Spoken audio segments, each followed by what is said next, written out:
Getting your first Cartier glasses is a milestone achievement, and Cartier remains the most collectible eyewear brand on the planet.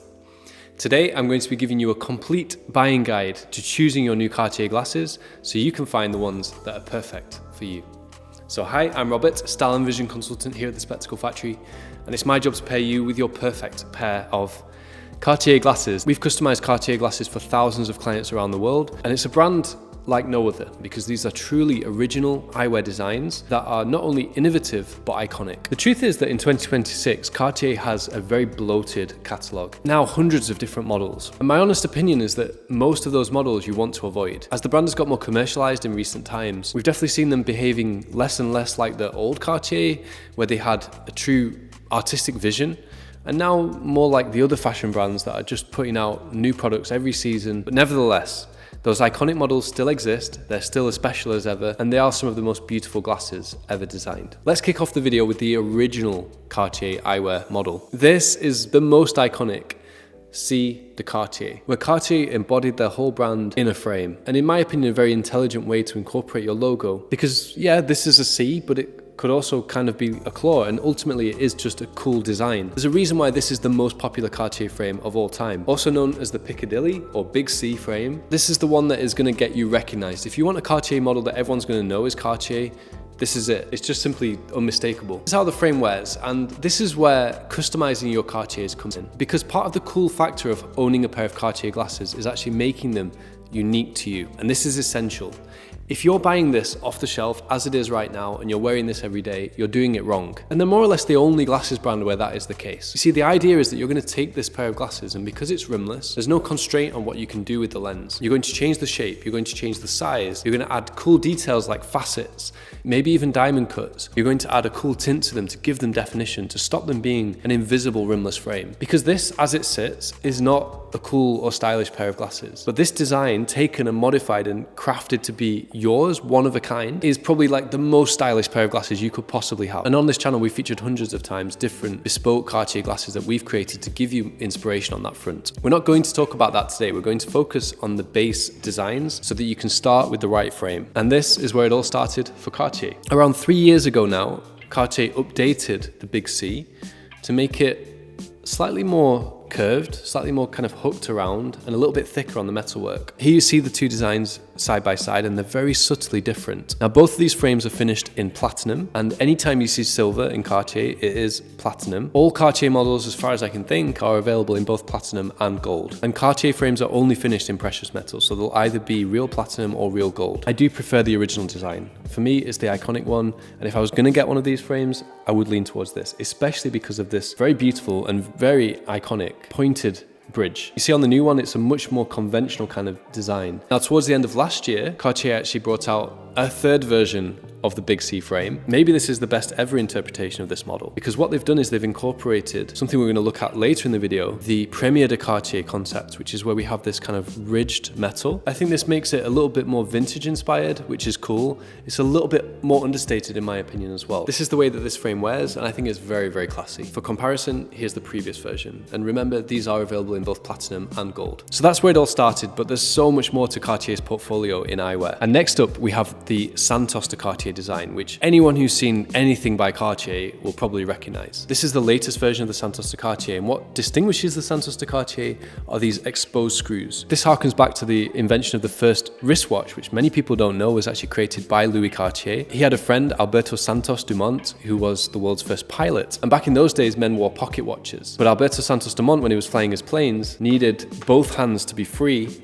in order to control it. So he asked Louis Cartier to design a pocket watch that he could wear on his wrist and tell the time whilst he was flying. So Louis Cartier very quickly put together a prototype design. It was very much unfinished and unrefined, and it still had most of the screws that held it together left exposed. And that was the birth of the Santos de Cartier wristwatch, which became an iconic design for Cartier. And here we see it interpreted in the eyewear. Now, what I love about this design in particular is the bridge section and the way that this is really well shaped. For a rimless frame, that gives them an extra element of style that's way more cool, I think, than the typical just flat bridge that you see on most rimless frames. It's also just a beautiful piece of design. And it shows that, you know, Cartier are so innovative with such a small detail as that. Redefining what a rimless bridge is, I think is something very commendable. This frame is again featured here in platinum. In this case, they have actually a brushed finish. So you get a much more understated look. And the Santos de Cartier therefore tends to be my go-to recommendation for men who want a daily pair of glasses that's not too loud, that's cool and stylish and has a lot of history behind it, but doesn't want everyone in the room to know that they're wearing Cartier necessarily. I think it's probably my favorite line within Cartier. I love it,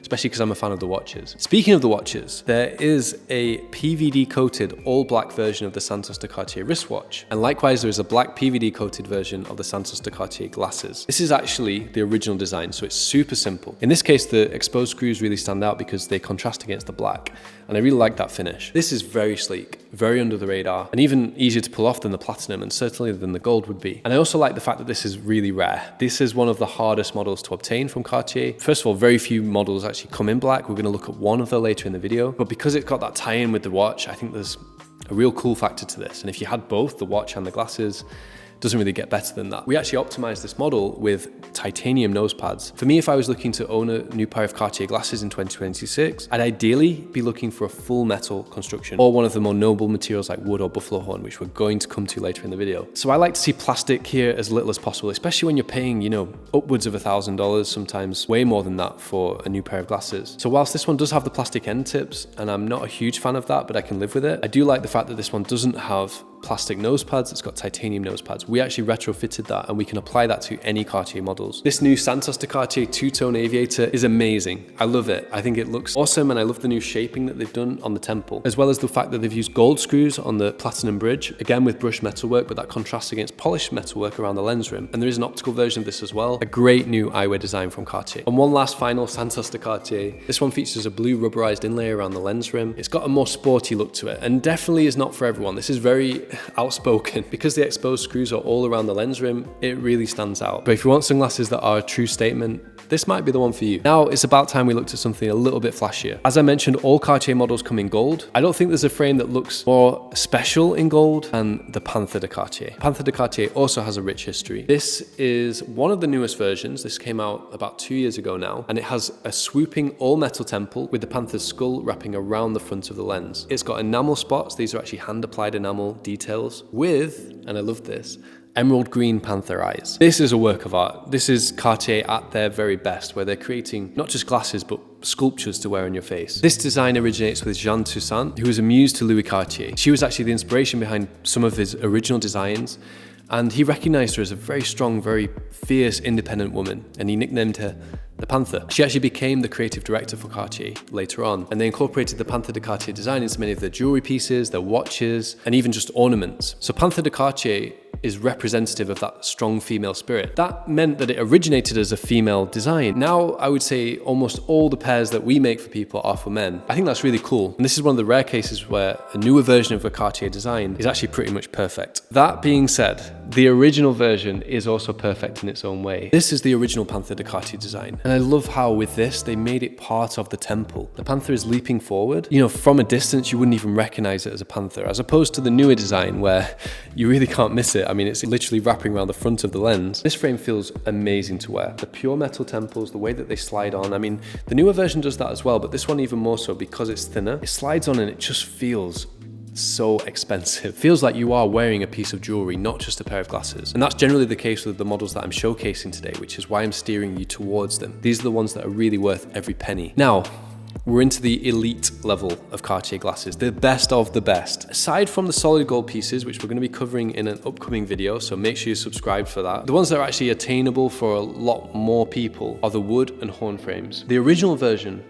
of the wood and horn model is the C Decor. Not to be confused with the C de Cartier. The C Decor has a more elongated C, incorporated much more into the temple design rather than being, you know, just standing by itself. Cartier have actually fused the wood and buffalo horn into that temple design, so there's no gap between them, and it really takes a high level of craftsmanship to work with materials like this, turn them into a great pair of glasses, and have it all fit so flush and so beautifully well. This design now has been around for close to 40 years. It does have that vintage kind of aura about it, and it just looks so like sophisticated and classy. This is old money, and wood has an unmistakable feeling to it because it has a natural grip. You know, the wood is textured. When these glide on, I mean, it is a moment every time you wear your glasses. It feels like you're ready for business. And that's what great eyewear can do for you. It makes you feel better about yourself. That's why I love what eyewear does, because it's part of your identity. If this is your identity, if you're gonna wear this in the morning, you're gonna feel pretty positive going about your day. And the buffalo horn frames just get even better, because the amazing thing with buffalo horn is you never get two pieces the same. Now, buffalo naturally shed the horn, so no animals are hunted for the horns. And because it is a natural material with natural patination, each piece is essentially unique. Now, the most sought after models are the all black or all white versions, because that is the most incredibly rare with like no patination. But in terms of which are the most beautiful, I think it is the ones with a pattern. So this one you can see has a very subtle pattern to it. This is in gold, but you can reverse the colors. So you can get, for example, wood with gold, you can get horn with platinum, and you can get the horn in both black and white, and you can get the wood in various different colors. But there is again a newer version of this design, and with the newer design, Cartier released some new colors as well. Now, this blood red buffalo horn is gorgeous, it's sumptuous, especially because it represents the signature color of Cartier. It's that deep red. Now, the C emblem here is a little bit controversial. Some people prefer this with the hollowed out C. Others prefer the original version of that design, where there's no space and the horn actually sits flush into the gold. Now, these are models that actually feature spring hinges, and it is kind of essential with materials like wood and horn because they're so unforgiving, you know, they won't bend. Followers of this channel will know that I hate spring hinges in glasses because it gives them a lifespan. But Cartier, being a true proper eyewear brand, not just a designer fashion brand, actually thought of that, and they actually make spring replacement kits for these frames. So if and when the spring eventually fails, you can have the spring serviced and replaced by a Cartier dealer. And they're the only brand I know of that actually offers that. Not only that, but these screws that hold these glasses together are actually replaceable as well. And they're, again, one of the only brands that offers that. Make no mistake about it, Cartier glasses are made to last. And this is why I'm proud to work with Cartier, because they're not just another logo, not just another name in the eyewear industry. They're truly innovative, and they're actually great quality glasses. Now, this green wood is an interesting one. It's definitely not going to be for everyone, and it definitely stands out, but you can imagine, or I can, visualizing this with like a green tint on the lens to match it, maybe a green photochromic as well, so they turn to a dark green in the sun. This could look really special with the right lens to complement it, and it could actually help to balance it out. Now, I would say up to this point, we've covered the key pieces in the Cartier catalog, but there are some other models that are definitely worth considering and are a little bit more maybe unique, a little bit more rare. So here are a few of those. First of all, the Panthère de Cartier design. This original design was conceived for the Pasha of Marrakesh, and it was essentially a watch that was made one of a kind for him. It was then resurrected like 50 years later by Gerald Genter, who, if you're in the know with watches, is a pretty special person. So the fact that he brought that design back and made it into a modern version, I think gives this design instant legendary status. And you can get the design as glasses as well. This is the Panthère de Cartier design in frames in the black PVD. To my knowledge, the only model alongside the Santos de Cartier we looked at earlier that comes in the all black. What distinguishes Panthère de Cartier is this shaping at the end tip, as well as this emblem on the hinge. And this is one of the titanium models, so it's very lightweight, very comfortable, and very robust. The bridge design is cool, the way that it lifts up slightly, but it's a very simplistic piece. And the Panthère de Cartier is great for those who want something that's a bit less common than the typical Cartier models, and definitely doesn't want to shout. We also have the Trinity de Cartier, which symbolizes love. The Trinity de Cartier is one of the only times that you'll see rose gold in the collection. The exception for that are the solid gold pieces that I referenced earlier, and we are going to be showing more solid gold pieces coming up. Remember to subscribe for that. With Trinity de Cartier, you combine all three precious metals: rose gold, gold, and platinum. This model is a limited edition, so one of the very, very few times you can actually get a design like this. This model limited to only 1,000 pieces, and we still have one left in stock. It makes a beautiful sunglass, but it could be customized as a pair of glasses as well. You would just need to transform the lens shape and the tint. I think this is actually really wearable, a great option for ladies specifically. Now, last of all, we have Première de Cartier. Première de Cartier is the most kind of opulent section of the catalog. This actually originated with a type of bracelet on the watches where they would have this triple ridged metal, and that gives them the opportunity to actually incorporate both gold and platinum into one frame. So these are the models where you generally get the two-tone effect. Very subtle, but there is a layer of platinum running through this, and that continues around the front onto the lugs. It doesn't feature on the bridge, but on some models it does. This design was known as the Godron, ties in quite nicely with the smaller C de Cartier. This is a bit of an amalgamation as well because it also has the Santos de Cartier screws. This is an example of one of the newer models that Cartier have brought out. I do like it, but it's kind of squashing together different concepts, and I don't know how I feel about that because I like the fact that they were kept separately previously. It is a really nice rimless frame. It looks beautiful, and the fact that it's two-tone is really cool. But this is where it's at when it comes to Première de Cartier. Combining that with the wood temple and the metalwork running down the section of the arm. This is peak Cartier. This is Cartier at their very best. And it's still one of the best pieces in the Cartier catalogue, by far. This comes in the red wood, but you can also get it in the white horn, the black horn, and a regular brown wood. And it just looks truly special. And the Première de Cartier Godron definitely contributes to that. One of my favorite new pieces is this Première de Cartier acetate frame. Almost always you should avoid acetate in Cartier because they're not the best at it. They are the best at rimless glasses. I would say they're elite and in a category almost of their own. But this is a truly great, exceptional acetate frame. Combined with titanium on the temples, and because it's quite thin at the front, it's really lightweight. It's very, very comfortable. I also love the shape. It's modern, but it's not trying too hard to be fashionable. It looks really business-like, but it's also got an edge of character to it as well. So it's not too formal, not too stuffy, it's cool, but formal enough to wear it every day with a suit if you want something that's maybe a little bit more smart. It's probably going to be in my top 10 coolest frames that have come out this year. One more limited edition here, the folding Première de Cartier rimless. This is a pair that is pocketable because you saw how small that folded down, and it's kind of fun. It's an interesting mechanism to unfold it and wear it. This is definitely way too narrow to be functional as a sunglass, so you really do need to customize this one. But having something that you can do this with, and I'm sure that's going to catch some eyes and grab some attention. You can do this with, put it in your top pocket, even put it in your trouser pocket. And it's just a very practical pair of sunglasses that is easy to keep with you at all times. Again, this is super limited edition. These are not available to order anymore, but we do still have stock of these, and it's one of the rarer Cartier models. So that's it. That's my buying guide for Cartier glasses in 2026. What did you think? Which Cartier design is for you the most iconic? Which one would you buy and how would you customize it? Let me know in the comments. And if you know someone who might want a new pair of Cartier glasses, make sure to send this video their way.